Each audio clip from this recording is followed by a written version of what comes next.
الصلاة والسلام على سيدنا ونبينا وشفيع ذنوبنا وحبيب قلوبنا وطبيب نفوسنا ومولانا أبي القاسم محمد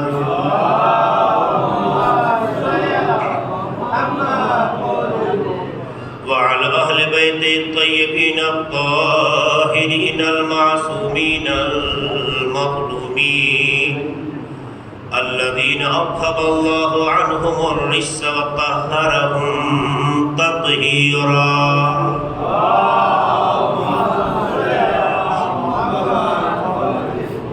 ولعنة الله على أعدائهم وغاصبي حقوقهم ومنكري فضائلهم أجمعين من ليلنا هذا إلى قيام يوم الدين. أما بعد فقد قال الله سبحانه تبارك وتعالى في كتابه المبين وهو أصدق القائلين والصادقين وقوله الحق. بسم الله الرحمن الرحيم. ومن يعمل من الصالحات من ذكر أو أنثى وهو مؤمن فأولئك يدخلون الجنة فلا يظلمون نقيرا.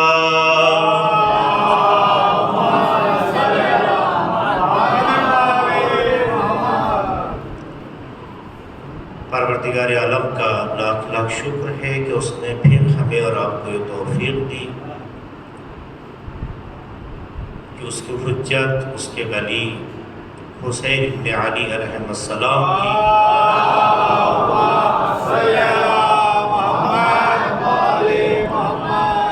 یاد کو منانے کا موقع دیا اور اس کے ذریعے سے دنیا اور آخرت کی سعادت کے حاصل کرنے کا راستہ فراہم کیا. عزاداری کی عظمتوں پہ آپ نے بہت کچھ سنا اور سنتے رہے ہیں اور آنے والے وقت میں بھی آپ سنتے رہیں گے. لیکن ہمیشہ کی طرح میں کوشش کرتا ہوں کہ پہلی مجلس میں کچھ اشارہ اس اہم موضوع کی طرف ضرور کروں. حالانکہ موضوع گفتگو سے آپ آشنا ہیں، انشاءاللہ موضوع پہ بھی گفتگو رہے گی، لیکن اس سے پہلے ہم آپ ایک بار اپنے طریقوں کو، اپنے سلیقوں کو، عزاداری سے متعلق اپنے جذبات کو ایک بار تجِ نظر کریں، اس پر نظر ڈالیں. دیکھیے، دنیا میں کوئی بھی اجتماع ذکر حسین سے بڑا نہیں ہے. آپ نماز عید لے لیجئے، نماز جمعہ لے لیجئے، شادی بیاہ لے لیجئے، اور بھی زندگی کے بہت سے مواقع پر فنکشنز ہوتے ہیں، اسے بھی دیکھ لیجئے. آپ جتنے بھی پروگرام دنیا میں انسان کرتا ہے اس پر نظر ڈالیں تو بہت محدود ہے، پروگرام بھی اور پروگرام میں شرکت کرنے والے بھی. لیکن فرش عزا ایک ایسا پلیٹ فارم ہے کہ جہاں پر ایک دو جگہ سے نہیں، پورے ہندوستان کے خطے سے لوگ اکٹھا ہونے کی کوشش کرتے ہیں. آپ شادی کریں تو آپ رشتہ دار بہت کچھ دوست کو بلا لیتے ہیں. آپ کوئی اور پروگرام کریں تو آس پاس سے کچھ لوگ آ جاتے ہیں.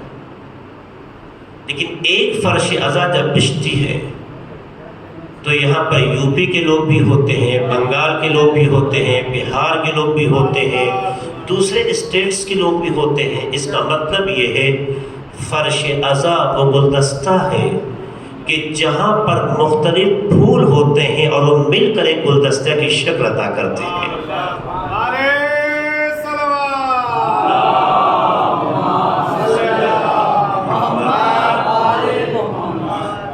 دوسرے فنکشنز میں جائیے، اگر کوئی پروگرام ہوتا ہے تو ہر ایک کی اپنی ایک جگہ ہوتی ہے، یہ VIPs کی ہے، یہ خاص خاص لوگوں کی ہے، اس کے بعد لوگ رہیں گے. ہے ایسا یا نہیں ہے؟ کسی کانفرنس میں جائیے، کسی سیمینار میں جائیے، کسی اس طرح کے فنکشن میں جائیے، خود شادی بیاہ میں صوفے جو لگتے ہیں وہ ہر کسی کے لیے نہیں لگتے ہیں. ہے ایسا ہی نہیں ہے. لیکن کبھی آپ نے فرش عزا پہ دیکھا ہو یہاں فلاں لوگ بیٹھیں گے، یہ فلاں لوگوں کی جگہ ہے، یہ فلاں طبقے کے لوگ بیٹھیں گے، یہ فلاں علاقے کے لوگ بیٹھیں گے، جہاں اختلاف طبقات ختم ہو کر اکتائی کا نظارہ ہوتا ہے اسے فرش عزا کہتے ہیں. یہ سچائی ہے فرش عزا کی. ہم نے کیا سیکھا، کیا لیا ہم نے؟ دیکھیے دنیا میں انفرادی زندگی کبھی بھی انسان کے لیے کامیاب نہیں رہی ہے. اسے میں کئی بار آپ کے درمیان میں مختلف انداز سے پیش کر چکا. مجھے 20 سال سے زیادہ ہو گیا آپ کے درمیان آتے ہوئے. ہم نے سیکھا کیا، ہم نے لیا کیا؟ نسلیں گزر گئی اور گزر جائیں گی. ہم ہمیشہ عزاداری کرتے ہیں، عزاداری سے جڑے ہوئے ہیں، لیکن جب ہم اپنی زندگی کو اور اپنے طور طریقے کو دیکھتے ہیں تو محسوس یہ ہوتا ہے کہ ہم امام حسین کے مقصد تک ابھی نہیں پہنچے ہیں. امام حسین کے مقصد تک نہیں پہنچے. ہم یہ دیکھتے ہیں کہ ہم طریقے، راستے، وسیلوں میں الجھ کے رہ گئے ہیں، ابھی اس سے آگے نہیں بڑھ سکے. ہر ایک سوچتا ہے امام بارگاہ بنے، اچھی بات ہے. ہر کوئی سوچتا ہے کہ کوئی نہ کوئی روزہ بنائے، اچھی بات ہے. ہر ایک چاہتا ہے کہ اپنے گھر سے جناب عباس کا علم جو سجائے اور ماتم کر کے نکلے، بری بات نہیں ہے. ہر کوئی چاہتا ہے کہ اپنے گھر فرش عزا بچھائے، اچھی بات ہے. یہ کوئی بری بات نہیں ہے. لیکن کیا امام حسین کربلا میں اس لیے گئے تھے کہ ہمارے چاہنے والے امام بارگاہ بنائیں گے، ہمارے چاہنے والے بیٹھ کے مجلسیں کریں گے، ہمارے چاہنے والے تعزیہ داری کریں گے، ہمارے چاہنے والے علم اٹھائیں گے، ہمارے چاہنے والے جلوس نکالیں گے، ہمارے چاہنے والے سبیل کا نذرانہ پیش کریں گے؟ کیا امام حسین کے کربلا میں جانے کا یہ مقصد تھا؟ آپ مجھے کہیں دکھا دیجئے امام حسین کے مقاصد میں، امام حسین کے مقصد میں یہ سب چیزیں پوشیدہ ہوں کہیں ہے؟ ہر ایک کو اس کی فکر ہے کہ محرم آ رہا ہے، محرم آنے والا ہے، ہمارے پاس کپڑے ہیں بھی نہیں. اکثر مرد کا یہ شکوہ شروع ہو جاتا، صاحب ہم تو الجھ کے رہ گئے مگر خواتین کی یہ حاجت کبھی ختم نہیں ہوئی. اور چاہے کسی موقع فرمائش ہو یا نہ ہو، 2 موقع ضرور ہوتی ہے، یا کہیں فنکشن ہو یا محرم ہو. کرتے نہیں کرتے. اگر فرض کیجئے 1 سال ہم کالا کپڑا کسی وجہ سے نہیں پہن سکے تو کیا کالا کپڑا نہ پہننے کی وجہ سے عزاداری نہیں ہوگی؟ ہم نے اپنی عزاداری کو، امام حسین کی یاد کو کالے کپڑے پہ محدود کیوں کر دیا؟ جس کے پاس ہے پہنے. اگر کسی کے پاس میسر نہیں ہے تو اپنی عزاداری کو کالے کپڑے میں تلاش نہ کرے. آپ کو غور کی جو کہنا چاہتا ہوں، میں ایک بہت اہم بات آپ کے سامنے رکھنا چاہتا ہوں. خاص طور سے ہماری ماں بہنیں جو یہاں مجلس سننے آئی ہیں، اسے سنیں، پھر غور کریں، فکر کریں. رونا عبادت ہے، کافی نہیں ہے. فرش عزا پہ آنا عبادت ہے، کافی نہیں ہے. اب انجمنوں کا حصہ بننا عبادت ہے، کافی نہیں ہے. عزاداری کا حصہ بننا فضیلت ہے، کافی نہیں ہے. یہ بات علماء آپ سے کہتے رہے ہیں اور کہتے رہیں گے. آپ دیکھیے، ہم سب کچھ، فرض کیجئے اگر کہیں پر آگ کا ماتم ہوتا ہے، ایک کلچر ہمارے ہندوستان میں رائج ہوا، اگر کسی سال کسی وجہ سے نہ ہو سکا تو لڑائی، اور کسی کو اگر آگے پیچھے کر دیا تو جنگ. امام حسین سے منسوب کرنے والا عمل کربلا سے منسوب کرنے والا عمل اگر ہم میں تربیت حسینی پیدا نہ کر سکے تو یہ شوق ہے، عبادت نہیں ہے۔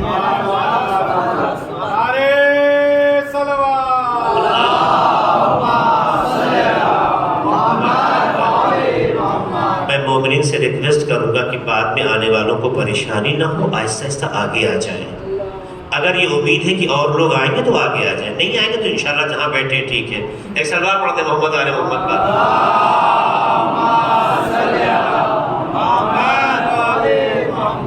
دیکھیں ہم جو کچھ کرتے ہیں، تعزیہ داری، عزاداری، مجلسیں، ماتم، نوحیں، کھانا کھلانا، تبرک بانٹنا، یہ ساری چیزیں امام حسین کا مقصد نہیں ہے۔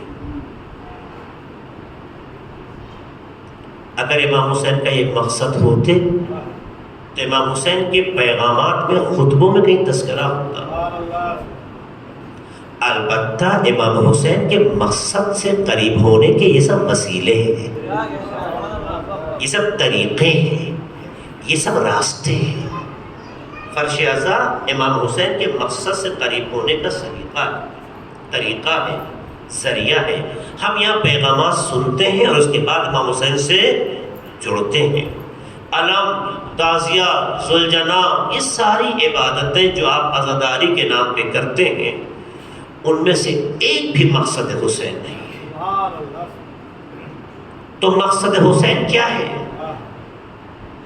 مقصد حسین کا امام کا جملہ ہے جو مدینے سے نکلتے وقت آپ نے فرمایا تھا، انی لم اخرج بشرا ولا بطرا، انی لم اخرج اشرا ولا بطرا، میں جھگڑے اور فساد کے لیے نہیں نکلا ہوں، میں خوش گزرانی کے لیے نہیں نکلا ہوں۔ اس کا مطلب یہ کہ امام حسین کا مقصد یہ ہے کہ انسان جھگڑا نہ کرتا ہو، انسان فساد نہ کرتا ہو، انسان آپس میں ٹکراتا نہ ہو، انسان اپنے نفس کا اسیر نہ ہو، خواہشات کا پابند نہ ہو، ولا مفسد ولا ظالم، نہ فساد کے لیے نکلا ہوں نہ ظلم کے لیے نکلا ہوں۔ ایک مطلب حسینی وہ ہے جو فسادی نہیں ہوتا، حسینی وہ ہے جو ظالم نہیں ہوتا۔ ظالم کسے کہتے ہیں؟ جو کسی کو بے خطا مار دے۔ ظالم اسے کہتے ہیں جو کسی کو تکلیف پہنچائے۔ ظالم اسے کہتے ہیں جو کسی کی توہین کرے۔ ظالم اسے کہتے ہیں جو کسی پہ کمنٹ کرے۔ ظالم اسے کہتے ہیں جو کسی کی آبرو سے کھیلے۔ ظالم اسے کہتے ہیں جو کسی کی ناموس کی آبرو کو پامال کرے۔ ظالم اسے کہتے ہیں جو لوگوں کے درمیان فاصلے بڑھائے۔ ظالم اسے کہتے ہیں محبتوں کے درمیان دیوار کھڑی کرے۔ اگر امام حسین کے مقصد پر کوئی توجہ دے گا تو اس دیوار کو گرائے گا جو دو بھائیوں کے درمیان بنی ہوئی ہے۔ اگر امام حسین کے مقصد کو سمجھے گا تو ظلم نہیں کرے گا، فساد نہیں کرے گا۔ پھر کیا کہتے ہیں؟ انما خرجت لطلب الاصلاح فی امت جدی، میں تو امت کے اصلاح کے لیے نکلا ہوں۔ مقصد امام حسین اصلاح ہے۔ مقصد امام حسین برائی کو دیکھ کر خاموش رہنا نہیں ہے۔ مقصد امام حسین مصلحت کا پابند ہونا نہیں ہے۔ مقصد امام حسین کسی کو ڈوبتے ہوئے دیکھتے تماشا دیکھنا صحیح نہیں ہے۔ اصلاح کا مطلب یہ ہے کہ اگر کوئی جہنم کی طرف جا رہا ہے تو اسے جہنم سے بچاؤ، جس طرح سے کوئی ڈوب رہا ہے تو اس ڈوبتے ہوئے کو بچاؤ۔ اگر ڈوبتے ہوئے کو بچانا انسانیت ہے تو گمراہ انسان کو راستہ دکھانا بھی انسانیت ہے۔ امام حسین کا مقصد یہ ہے اصلاح کرنا۔ اگر دو بھائی آپس میں ٹکرا رہا تو یہ کہہ کہ ہم سے کیا مطلب ہے، مرنے تو ہم سے کیا مطلب ہے، اس کا مطلب یہ کہ یہ فکر یزیدی تو ہو سکتی ہے، فکر حسینی نہیں ہو سکتی۔ جھگڑا کرنا یزیدی فکر ہے، حسینی فکر نہیں ہے۔ امام حسین کا مقصد امر بالمعروف ہے، اچھائیوں کا حکم دینا، نہی عن المنکر ہے، برائیوں سے روکنا۔ اگر واقعاً کوئی اسلام و شریعت کے اصول کا پابند نہیں ہے تو خوش اسلوبی کے ساتھ، حسن تدبیر کے ساتھ، اچھی زبان کے ساتھ، اچھے بیان کے ساتھ اسے گفتگو کرنا، اسے راستہ دکھانا۔ آیا ہمارے کلچر میں یہ بات رائج ہوئی؟ اگر ہماری بیٹی 9 سال کے بعد بے حجاب چل رہی ہو تو آیا اس بچے کو سمجھانے کا ہم نے سلیقہ پیدا ہوا؟ آیا ایسے ماں باپ سے گفتگو کر کے انہیں متوجہ کرنے کا ہم نے حوصلہ پیدا ہوا؟ اگر نہیں ہوا تو میرا ایک سوال ہے، یہ کون سی عزاداری ہے جو آپ کے اندر اتنی بھی جرأت پیدا نہیں ہوئی کہ آپ یزیدی فکر کو مٹا کر حسینی فکر کو آباد کر سکیں؟ ایک سوال ہے میرا۔ اگر ہماری ماں بہن شریعت اسلام کے قانون کی پابند نہ ہو تو موقع مناسبت کو دیکھ کر، چونکہ کسی کی آبرو سے کھیلنے کی اجازت نہیں ہے۔ اگر ہماری ایک بہن، ہماری ایک بیٹی فرض کے بازار ملا وہیں شروع ہو جائے تبلیغ کرنا، یہ تبلیغ نہیں ہے، یہ شیطانی عمل ہے۔ آبرو بچاتے ہوئے راستہ دکھانا یہ شرافت ہے، آبرو سے کھیل کے راستہ دکھانا یہ شیطنت ہے۔ اس لیے آپ موقع محل کو دیکھتے ہوئے، اگر آپ ہم سے کیا مطلب، وہ اس کی بیوی ہے، امام حسین اگر یہی سوچتے ہم سے کیا مطلب یہ دنیا ہے، تو آج نہ ہم ہوتے نہ حسینیت ہوتی۔ امام حسین نے یہ نہیں سوچا، بلکہ یہ سوچا اگر اس عمل میں ہمیں اپنے جوانوں کی قربانی دینی پڑ جائے، اگر اپنی عزیز اور عظیم بہن زینب کی چادر بھی دینی پڑ جائے تو دیں گے، مگر فکر الہی کو زندہ کریں گے۔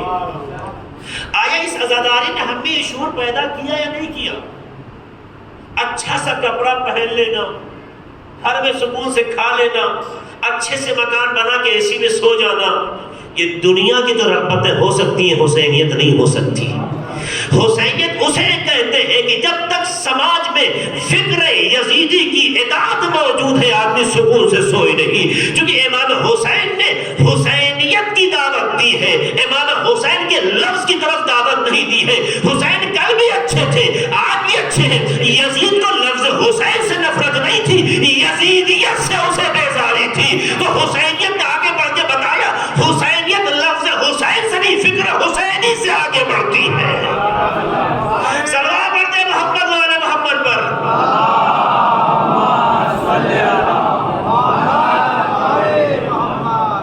آخر امام حسین نے کیا کیا ہے؟ مقصد امام حسین کیا ہے؟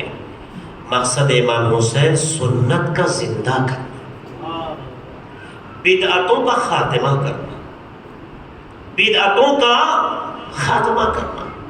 ہمارے درمیان کتنی بدعتیں ہیں بے نام عزاداری، آیا ہم ان بدعتوں کے خاتمے کے لیے سوچیں کبھی؟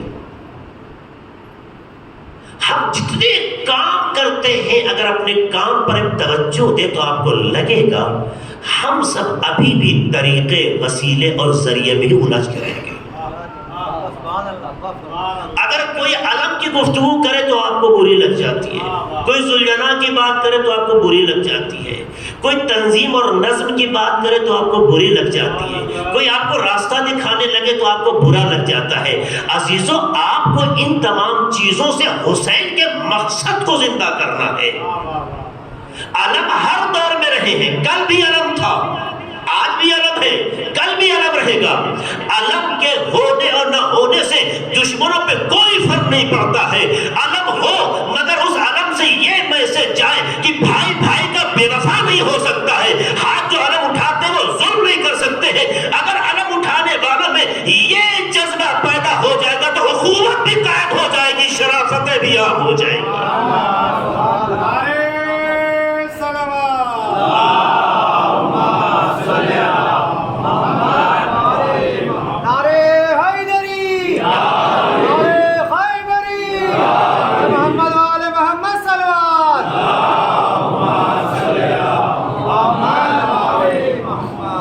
یہ عزاداری ہے، یہ امانت ہے، یہ وراثت ہے اہل بیت کی، یہ ہمارا شوق نہیں ہے۔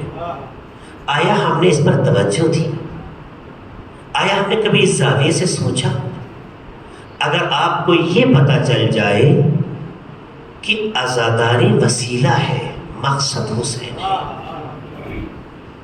اگر آپ کو یہ پتہ چل جائے نوحہ پڑھنا یہ سب طریقہ ہے، اصل حسین ہے، تو کبھی نوحہ پڑھنے پر اختلاف نہ ہو، کبھی نوحہ پڑھنے پہ جھگڑے نہ ہو۔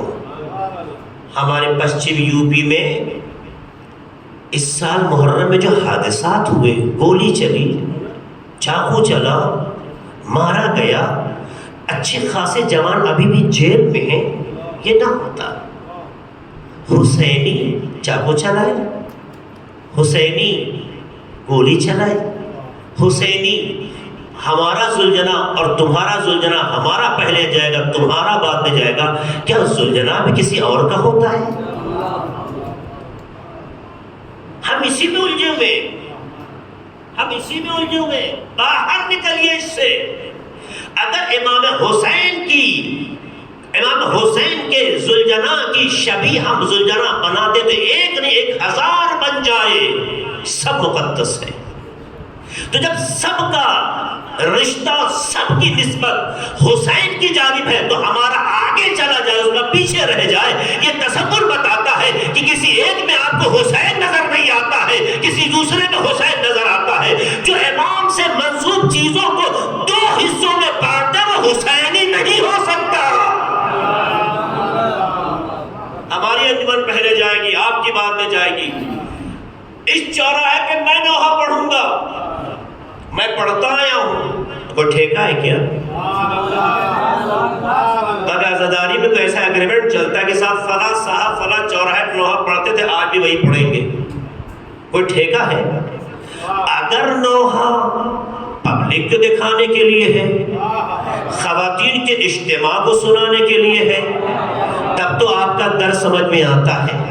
لیکن اگر مادر حسین کو دکھانا ہے تو آپ کو وہاں پریشان ہونے کی ضرورت نہیں ہے، جہاں پڑھیں گے ماں آپ سے پرسہ لینے کے لیے تیار ہے۔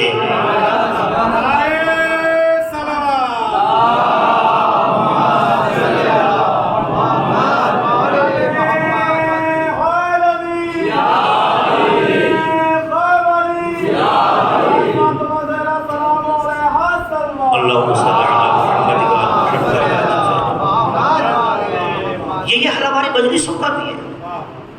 اگر ابھی اسی شہر میں اسی ٹائم 1-2 مجلس پڑھ جائے تو ہمارا بی پی ہائی ہونے لگتا ہے۔ کیوں ہوتا ہے بھائی؟ آپ پبلک جمع کرنے کے لیے مجلس کرتے ہیں یا مادر حسین کو پرسہ دینے کے لیے؟ اسی ٹائم دنیا میں لاکھوں مجلسیں ہو رہی ہیں، آپ طے کر سکتے ہیں کہ یہاں تو آئیے جناب فاطمہ زہرا، بقیہ جگہ نہیں آئیے۔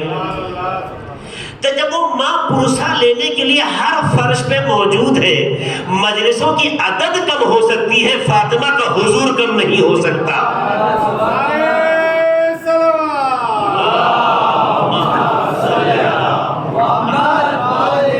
تو اگر کوئی اپنے گھر میں چراغ روشن کرنا چاہتا تو ہمیں کیوں تکلیف ہوتی ہے؟ ایک وقت ایسی شہر بھوپال میں مجلسیں گنتی کی ہوتی تھی، ہمارے بزرگ تعین کریں گے، ہر شہر کے لیے آتے ہیں۔ آج فرض کے مجلسیں بڑھ گئی، کیا فرق پڑتا ہے؟ مجلسوں کا معیار مجمع نہیں ہے، مجلسوں کا معیار اخلاص ہے، مجلسوں کا معیار جناب فاطمہ کو پرسہ دینا ہے۔ کربلا نہ کل بھیڑ سے پہچانی گئی تھی، نہ آج مجمع سے پہچانی جاتی ہے۔ کربلا کل معیار سے پہچانی گئی، آج بھی معیار سے پہچانی جا رہی ہے۔ اس لیے کبھی پریشان نہیں ہونا چاہیے، جسے پرسہ دینا ہے جب وہ پرسہ لینے کو تیار ہے تو ایک نہیں 1000 مجلسیں ہو جائیں، ہمیں سجدہ شکر کرنا چاہیے، برا نہیں ماننا چاہیے۔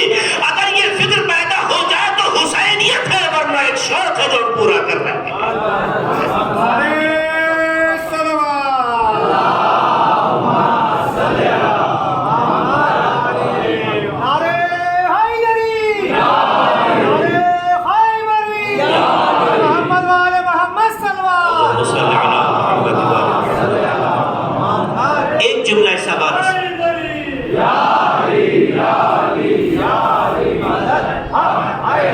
ایک جملہ اس حوالے سے اور کہنا چاہوں، ہمارا جو تبرک تقسیم ہوتے ہیں اس پہ بھی ایک لمحہ فکریہ ہے۔ کچھ لوگوں نے کہہ دیا مولا کا تبرک ہے، چاہے لوٹ کے لینا پڑے لوٹ کے لینا چاہیے۔ لوٹنا لٹیروں کا کام ہے، شریفوں کا کام نہیں ہے۔ کب سے ہم لٹیرے ہو گئے؟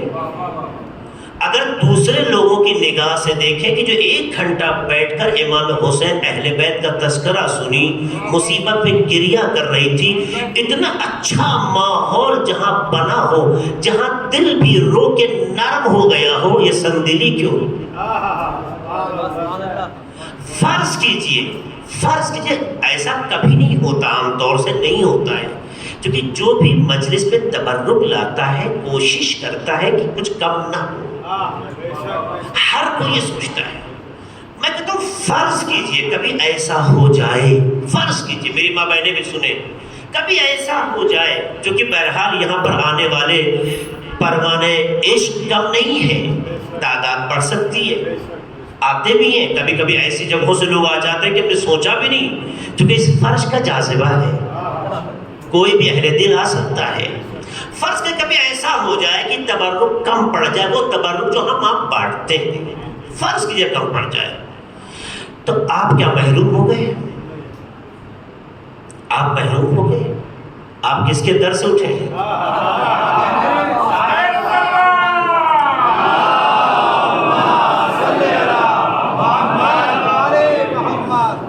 ہماری غلط فہمی جانتے کیا ہو گئی؟ ہم یہ سوچنے لگے کہ جو باہر مجلس کے بعد بٹتا ہے وہ تبرک ہے۔ اصل میں ہمارے ذہن میں یہ کانسیپٹ آ گیا کہ جو گیٹ پر یہ باہر بٹتا ہے وہ تبرک ہے۔ وہ تبرک کا ایک ادنا مظاہرہ ہے، اصل تبرک وہ ہے جو فرش اعضاء پہ آپ لیتے ہیں۔ یہ اہل بیت علیہ السلام کا پیغام، یہ اہل بیت علیہ السلام کا ذکر، یہ اہل بیت علیہ السلام سے متعلق باتیں، اصل تبرک یہ ہے۔ یہی وجہ ہے کہ جو اہل بیت کے در پہ آتا ہے خالی ہاتھ نہیں جاتا ہے۔ جب آپ کی روح پرواز کرنے لگی تو پھر مادی چیزوں میں اتنا جڑنے کی ضرورت نہیں ہے۔ یہ اور بات ہے کہ اہل بیت کا طریقہ تھا کہ جو اہل بیت کے پاس آتا تھا خالی ہاتھ نہیں بھیجتے تھے۔ یہ مہمانوں کا استقبال ہے، اخلاق اور تہذیب ہے، اس لیے تبرک بٹنا چاہیے، اخلاق ہے، تہذیب ہے، تو تبرک لینے میں بھی اخلاق ہونا چاہیے، تہذیب ہونا چاہیے۔ لٹورے کسی اور فرض پہ دکھائی دیتے ہیں، فرض اعلیٰ پہ نہیں ہوا کرتے۔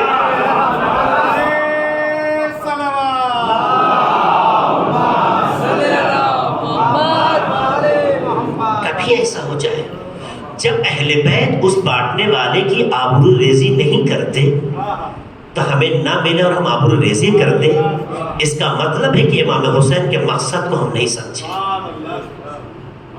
ایسا نہیں کہ آپ کے پاس کھانے کی کمی ہے، ایسا نہیں ہے کہ آپ کے پاس وسائل زندگی کی کمی ہے، یہ اہل بیت کی محبت ہے، یہ ان کا عشق ہے، یہ ان سے وابستگی ہے، یہ ان پر ایمان ہے، یہ ان سے وہ لگاؤ ہے جو آپ کو کھینچ کے لاتا ہے۔ تو جس ہدف اور مقصد کے لیے آپ آتے ہیں اس سے اگر بے بہرا رہے تو گریہ کرنے کا مقام ہے، اور اگر وہ مل گئے تو پھر آپ کو سوچنا چاہیے کہ ایسا ماحول کیوں ہے۔ ایسا ماحول ہونا یہ اس بات کی علامت ہے کہ ہماری مجلسوں میں بھی وہ روح پیدا نہیں ہوئی ہے کہ جہاں سے حسینیت معراج پر جاتی ہے۔ پیدا کریں اپنے اندر۔ آپ میں کس چیز کی کمی ہے؟ آپ مجھے بتائیے، کسی چیز کی کمی ہے آپ میں؟ تو پھر ایسا کیوں نہیں ہو سکتے؟ عزیزوں، بزرگوں، جوانوں، میں نے بارہا کہا ہے، پھر کہنا چاہوں گا، آپ کہیں لبیک یا حسین، یہ آپ کی عقیدت تو ہو سکتی ہے، حقیقت نہیں۔ آپ کی عقیدت تو ہو سکتی ہے، حقیقت نہیں۔ حقیقت اسے کہتے ہیں کہ آپ کی زبان خاموش اور آپ کو دیکھ کے دوسرے کہنے لگے لبیک یا حسین۔ آپ بات کی گہرائی کو سمجھیے گا، آپ کو دیکھ کر دوسرے کہنے لبیک یا حسین، جو کہ وجہ کیا ہے؟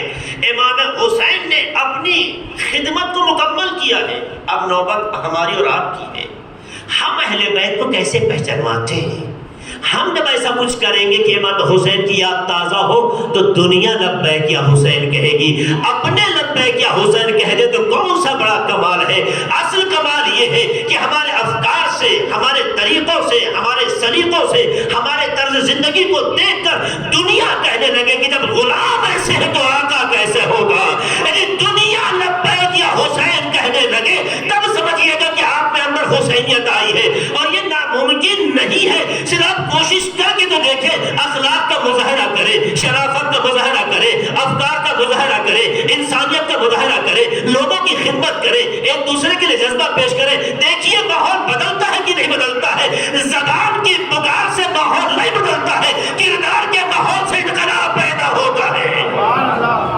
صلوات پڑھیں محمد والے محمد پر.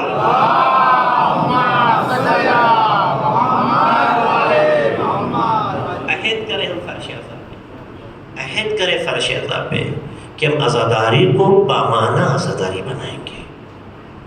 عزاداری ایک ذریعہ ہے، طریقہ ہے، وسیلہ ہے، لیکن عزاداری ہدف اور مقصد امام حسین نہیں ہے.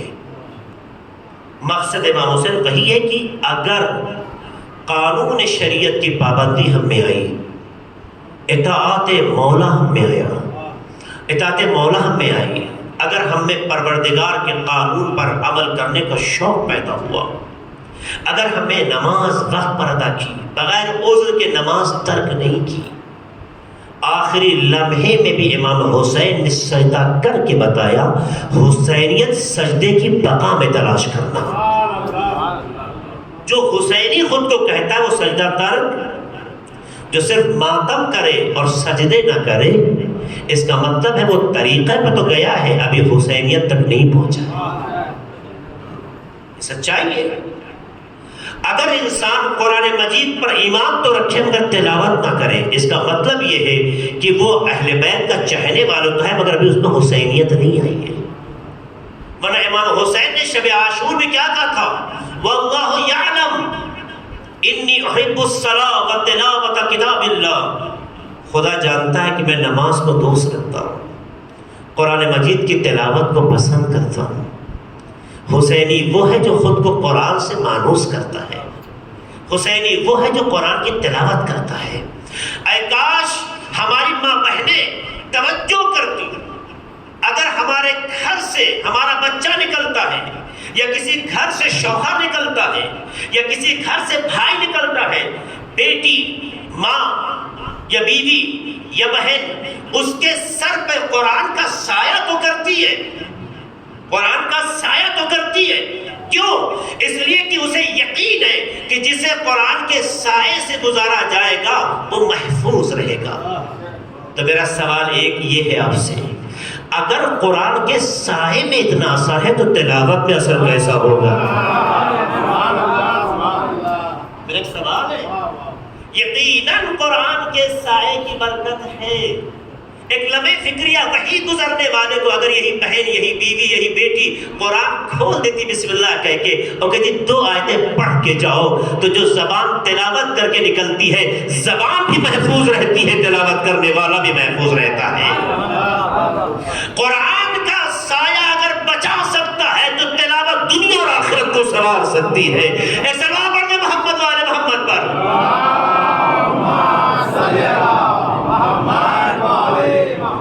اور یہ ساری چیزیں ہمیں اپنے گھر سے ملتی ہیں. اور دوسری جگہ جہاں سے چیز ملتی ہے اسے فرش عزا کہتے ہیں.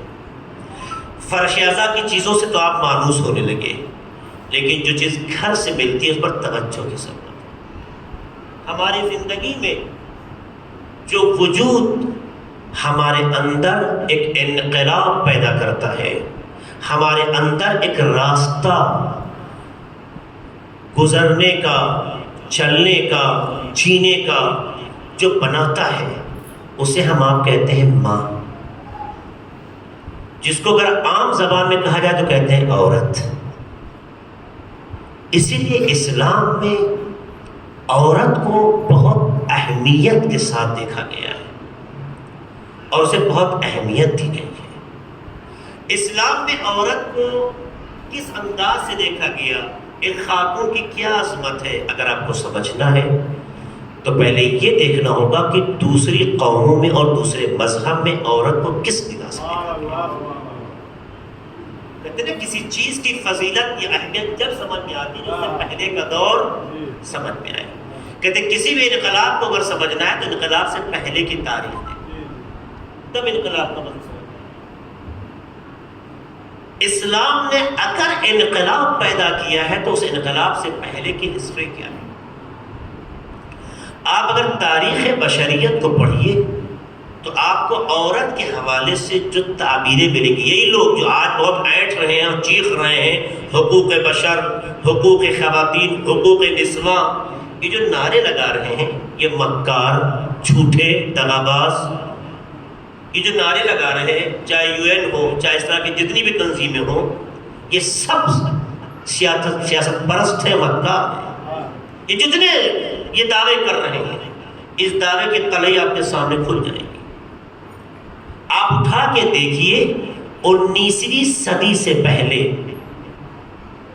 یعنی 1900 سال بشریت تاریخ عیسیٰ سے اعتبار سے، عیسوی تاریخ کے اعتبار سے 19ویں صدی تک ویسٹرن کلچر میں عورت کو انسان سمجھا ہی نہیں گیا۔ 19ویں صدی تک آپ اٹھا کے گوگل پہ سرچ کر لیجیے، ہسٹری پڑھ لیجیے، کسی نے لکھا یہ فتنہ ہے، کسی نے لکھا یہ تباہی ہے، کسی نے لکھا یہ شیطان ہے، کسی نے لکھا یہ گمراہی کا وسیلہ ہے، کسی نے لکھا یہ شر محض ہے، کسی نے لکھا یہ آپ کی تسکین کا وسیلہ ہے، کسی نے لکھا یہ آپ کی دلجوئی کا ذریعہ ہے، کسی نے لکھا آپ کی ہوس کے استعمال کا ایک وسیلہ ہے، کسی نے لکھا یہ بس ایک وجود ہے جو آپ کی خدمت کے لیے پیدا کیا گیا ہے۔ اس سے بڑھ کے عورت کو نہیں سمجھا۔ آپ اٹھا کے پڑھیے، جو آج بہت سے ہمارے جوان یورپ جاتے ہیں، ویسٹرن جاتے ہیں اور آگے کہتے صاحب کیا زندگی ہے، کیا لائف ہے، اٹھا کے پڑھیے کہ انہوں نے عورت کو کس نگاہ سے دیکھا۔ اصل اس کے وجود کو قبول کرنے کو تیار نہیں، اسے انسان ماننے کو تیار نہیں۔ ایک کنیز ہے، اسے جس طرح سے چاہو استعمال کرو، جس طرح چاہو خرید لو، بازار میں بکنے والا ایک وسیلہ ہے، دلجوئی کرنے کا ایک ذریعہ ہے۔ عورت کے بارے میں بڑے بڑے لوگوں نے جو تاریخی اعتبار سے آپ دیکھیے گا، چاہے یہودی ہوں چاہے وہ عیسائی ہوں، ان کے نظریات کو آپ جا کے پڑھیے تو آپ کو معلوم ہوگا کہ ان کی نگاہیں عورت کے بارے میں کیا ہے۔ اور اگر یہ نگاہ نہ ہوتی تو کوئی انسان اپنے آغوش میں پالنے والے بچے کو اپنے ہاتھوں سے دفن نہ کرتا۔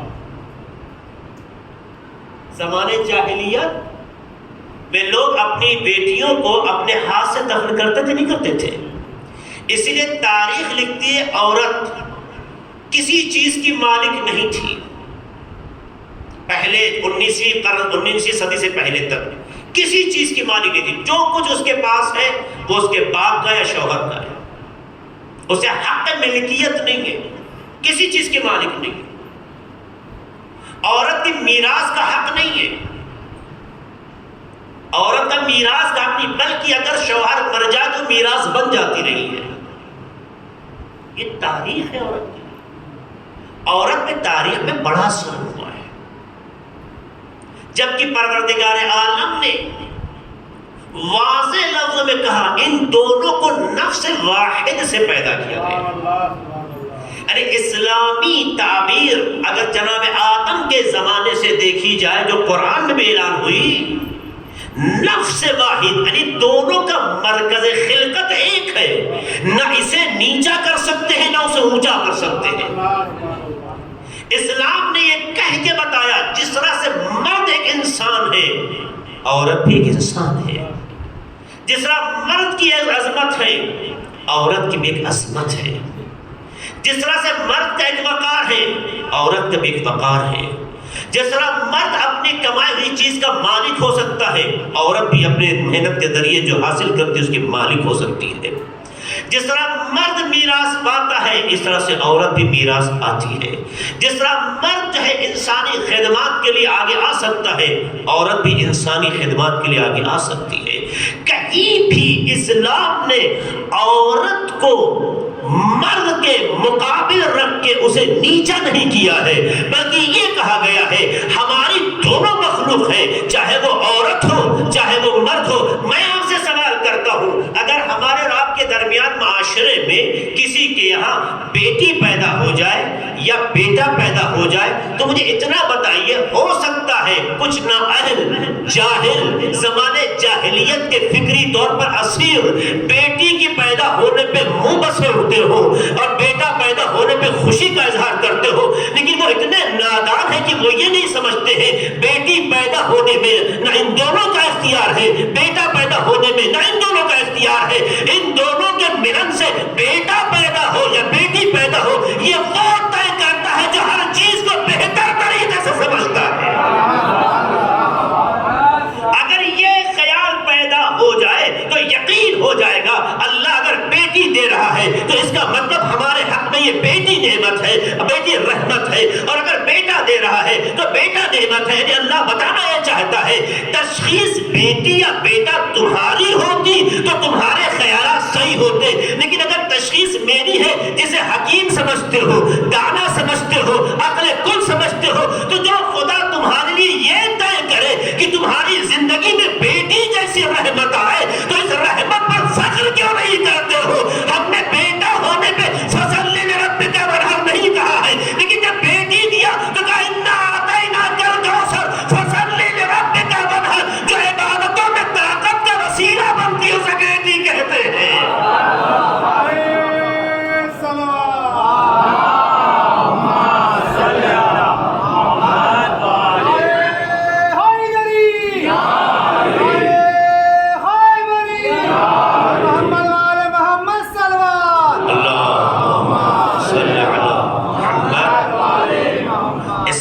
نظریات کیا ہے میں آپ کے سامنے رکھوں گا۔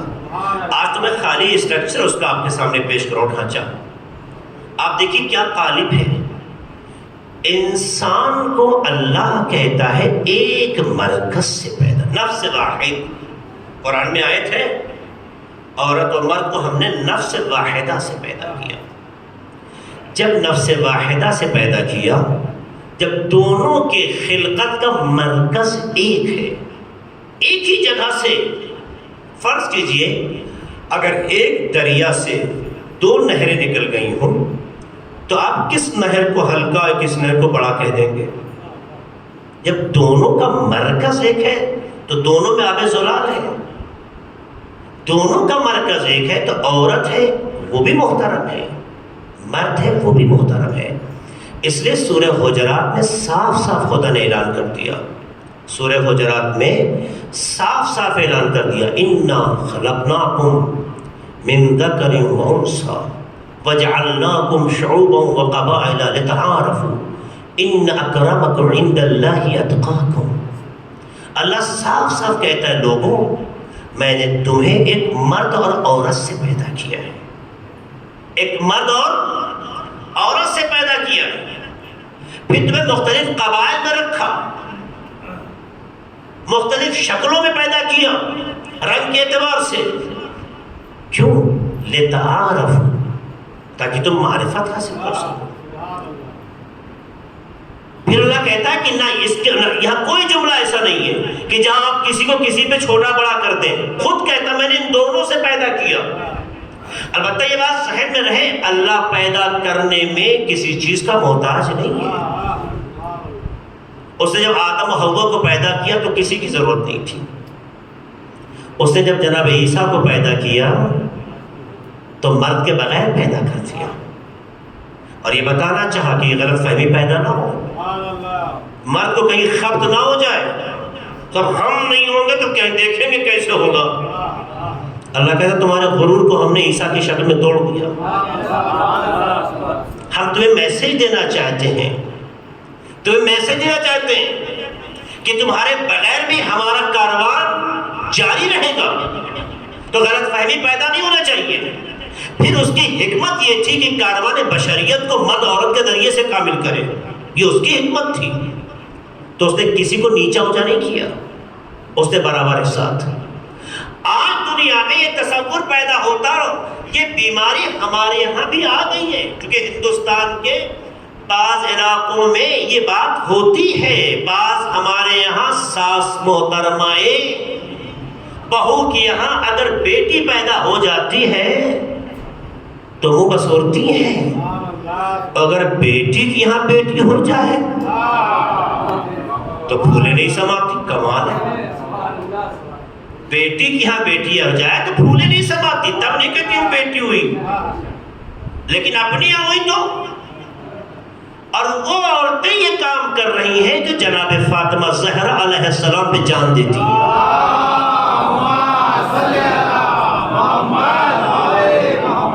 لمحہ فکریہ ہے.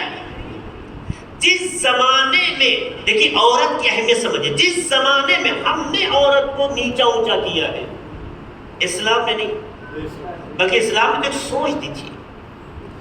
جس زمانے میں اولاد کا ہونا طاقت سمجھا جاتا تھا، بیٹے کا ہونا طاقت سمجھا جاتا تھا، قبیلے کے لیے، گروہ کے لیے، چونکہ مقابلے کے لیے اسلحہ اٹھانا پڑتا تھا، اسلحے کے لیے مرد کی توانائی کی ضرورت ہوتی تھی، اس لیے وہی قبیلہ مضبوط مانا جاتا تھا جس میں جوان لڑکے زیادہ ہوتے تھے. جس زمانے میں طاقت کا مظاہرہ اسلحوں سے ہوتا تھا اور اسلحوں کے لیے مضبوط باڈی کی ضرورت ہوتی تھی، اس لیے ہر کسی کی خواہش بیٹا ہوتی تھی. آپ اسی دور میں دیکھیے، ایک تصور تھا. دوسرا تصور کہ بیٹے کے ذریعے سے نسل چلتی ہے، وراثت قائم ہوتی ہے. دو چیزیں ذہن میں تھی. اسی زمانے میں اللہ نے ہمارے آپ کے نبی حضرت محمد مصطفیٰ صلی اللہ علیہ وسلم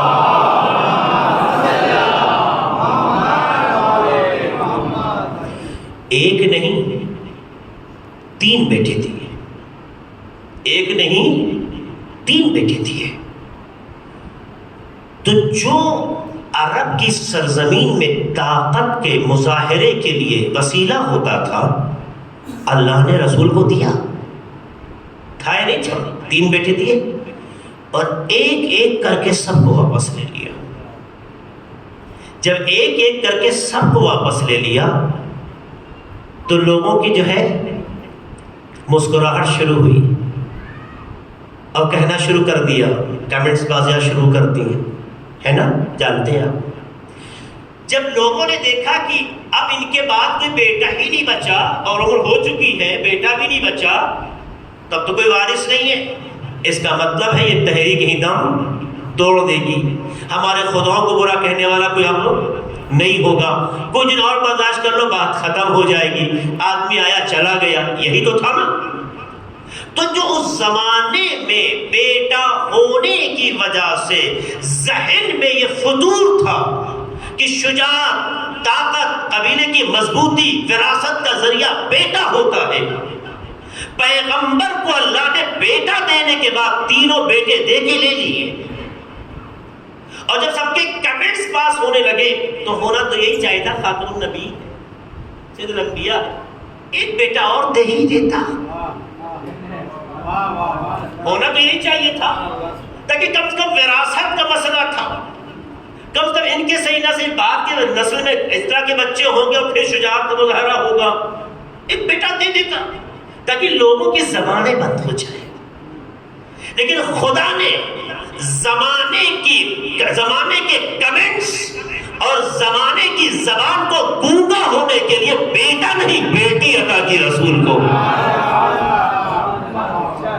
ایسے ماحول میں پروردگار عالم نے فاطمہ جیسی بیٹی دے کر زمانے کے کمنٹس کو بھی جواب دے دیا، زبان کو بھی جواب دے دیا. ایسی بیٹی عطا کی. اب تک تم شجاعت کا مظہر لوگوں میں تلاش کرتے تھے، یہ ایسی بیٹی ہے کہ بیٹی ہوتی ہوئی بھی شجاعت کا ایک نمونہ ہوگی. ایسی بیٹی ہوگی کہ تم بیٹوں میں نسل تلاش کرتے رہو گے. اب ایسی بیٹی دیں گے کہ جس کی نسل سے 11 امام پیدا ہو جائیں گے.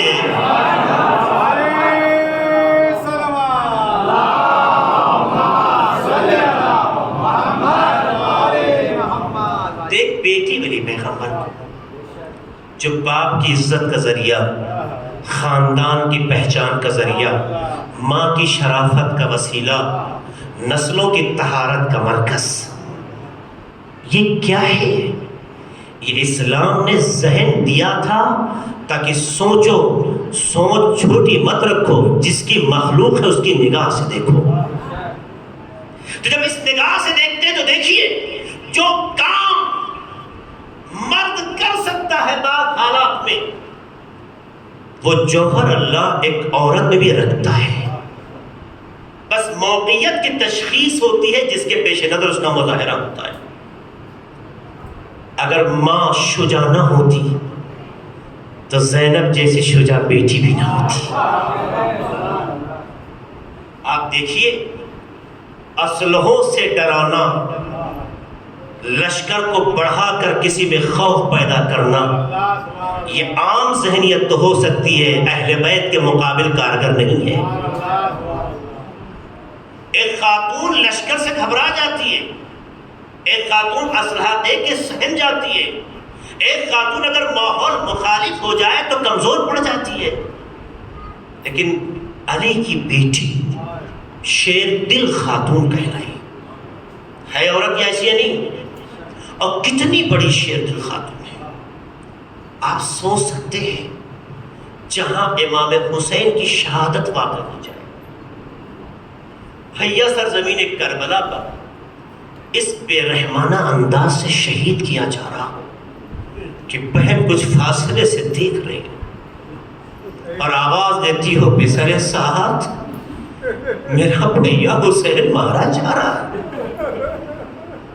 جہاں ایک طرف جناب زینب کا یہ ایک اضطراب اپنے بھیا کے لیے محبت ہے، اظہار ہے، ایک بہن بھائی کے حوالے سے کہہ رہا ہوں، وہیں امام حسین کی شہادت واقع ہوتی ہے، خیام جلنے لگتے ہیں، بیویاں بچے پریشان ہو جاتے ہیں۔ جناب زینب کے عزم اور ارادے کی استحکام اور قوت کو دیکھیے کہ جناب زینب نے وہاں سے علی کی بیٹی ہونے کا جو مظاہرہ کیا ہے، تاریخ آج بھی انگشت بدندان ہے۔ شام غریبہ آتی ہے نا، کیسی شام، ایک ایسی شام جس کا تصور آج بھی جب ذہنوں میں آتا ہے تو آنسو رکتے نہیں ہیں۔ اس رات کے سناٹے میں بھی بچوں کو سلا بھی رہی ہے، عورتوں کو تسلی بھی دے رہی ہے، تلایا بھی پھیر رہی ہے، یعنی محافظت بھی کر رہی ہے۔ ایک عورت میں اللہ نے وہ جوہر رکھ دیے ہیں کہ جو امتیازات و کمالات لوگ مرد میں تلاش کرتے ہیں دختر فاطمہ علی میں نظر آ رہے ہیں، اور اس طرح سے بچوں کی بھی حفاظت ہے، عورتوں کی بھی حفاظت ہے۔ لیکن ہاں، جناب زینب ایک خاتون ضرور ہے، ایک خاتون ضرور ہے، اس لیے چبھن ہے، تڑپ ہے، درد ہے۔ بچوں کو سنبھالے گا کون، اس لیے اس کا مظاہرہ نہیں کرتی، عورتوں کو روکے گا کون، اس لیے اس کا اظہار نہیں کرتی۔ لیکن کیسے کیسے امتحانات سے گزرے، ایک مرد بھی ہو تو برداشت کرنا آسان نہیں ہوتا ہے۔ آپ جانتے ہیں اہل حرم کو جب بے رحمانہ انداز سے اسیر کر کے شہداء کے جنازے سے گزارا جا رہا تھا تو امام زین العابدین علیہ السلام کے بھی قدم رک گئے تھے۔ جوان بیٹا ہے، ہاتھوں میں ہتھکڑی ہے، پاؤں میں بیڑی ہے، مگر قدم آگے نہیں بڑھتے ہیں۔ جناب زینب نے جب بیٹے کو دیکھا آگے نہیں بڑھ رہا ہے، ایک مرتبہ محسوس کیا میرے لال آگے کیوں نہیں بڑھتے ہو، نگاہوں میں نگاہوں سے اشارہ ہوا۔ پھوپھی اماں نے نیچے کی طرف دیکھا، شاید اس سے پہلے اندازہ ہوتا ہے کہ زینب راستہ گزر رہی ہے مگر اپنی آنکھوں کو بند کیے رہی ہوگی، ورنہ زینب جو اسیر ہو کے چل رہی ہے، ہاتھ پسے گردن بدے ہوئے ہیں، ارے جس کا سر جھکا ہوا ہے، نیچے کے حالات تو دیکھ ہی سکتی ہے، لیکن جب بیٹے نے بھتیجے نے اشارہ کیا تو جیسے ہی نظر ڈالی تڑپ کے کہتی ہے واہ محمد واہ محمد صلی اللہ علیہ ملائکۃ السماء وہذا الحسین مربع بالدماء مقطع العزائنا۔ آپ پر ملائکہ نے نماز پڑھی لیکن یہ حسین اپنے خون میں نہایا آزاد ٹکڑے ٹکڑے۔ یہ مرثیہ تو آپ نے بہت سنا ہے نا، میں یہی رک کر آپ کے ذہن کو کہیں لے جانا چاہتا ہوں۔ جناب زینب نے کیا کہا، مقطع العزائنا، آزاد ٹکڑے ٹکڑے۔ آپ کو یاد آیا کچھ؟ جب بنی اسد کی عورتیں اہل حرم کے اسیر ہونے کے بعد جانے کے بعد آئی ہیں کربلا کی اس سرزمین پہ جہاں یہ حادثہ رونما ہوا، تو یہ عورتیں تڑپ کے پھوٹ پھوٹ کے رونے لگی۔ انہوں نے دیکھا جو منظر، اپنے قبیلے میں واپس گئی، اپنے قبیلے کے مردوں کو اکٹھا کیا اور روتے ہوئے کہتی ہے تمہیں شرم نہیں آتی؟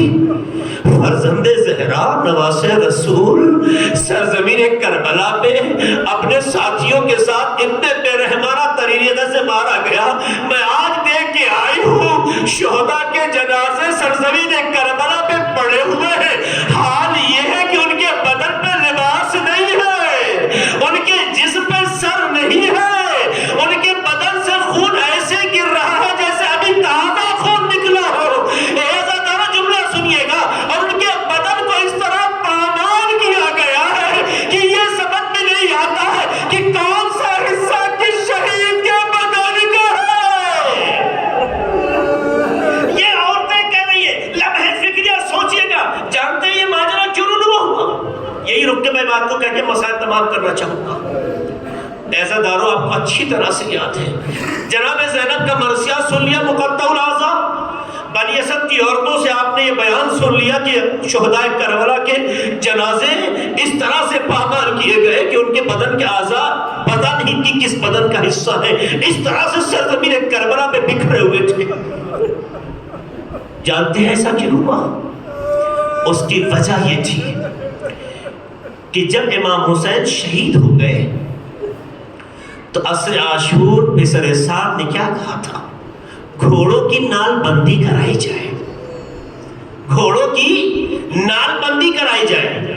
آپ جانتے ہیں گھوڑوں کی نال لوہے کی ہوتی ہے، اور جب نئی نال لگائی جاتی ہے، آخر وہ فوجی گھوڑے تھے، اس کا مطلب ان کے نال میں کوئی کمی نہیں تھی، لیکن ابن سعد نے کیوں کہا؟ اس کا تزیہ جب محققین نے کیا تو محققین اسکالرز کہتے ہیں کہ جانتے ہیں پسر سعد نے یہ بات کیوں کہی تھی؟ اس لیے کہ کہتے ہیں کہ اگر آپ نے وہاں دیکھا ہو جہاں گھوڑے پالے جاتے ہیں، یا کبھی گھوڑا پال کے دیکھا ہو تو اندازہ لگے گا کہ جب گھوڑے کو نال نہیں پہنائی جاتی، نئی نال لگائی جاتی ہے، تو ہوتا کیا ہے کہ جب تک نال اس کے پیر میں اپنی جگہ نہ بنا لے، جب پیر زمین پہ رکھتا ہے تو اتنا درد ہوتا ہے کہ گھوڑا بعد کا قدم پوری طاقت سے زمین پہ مارتا ہے، جس کے نتیجے میں زمین ہل جاتی ہے۔ یعنی گھوڑے کی جب نئی نال بندی ہوتی ہے تو جب تک نال جگہ نہ بنا لے، گھوڑا زمین پہ پیر پوری طاقت سے مارتا ہے۔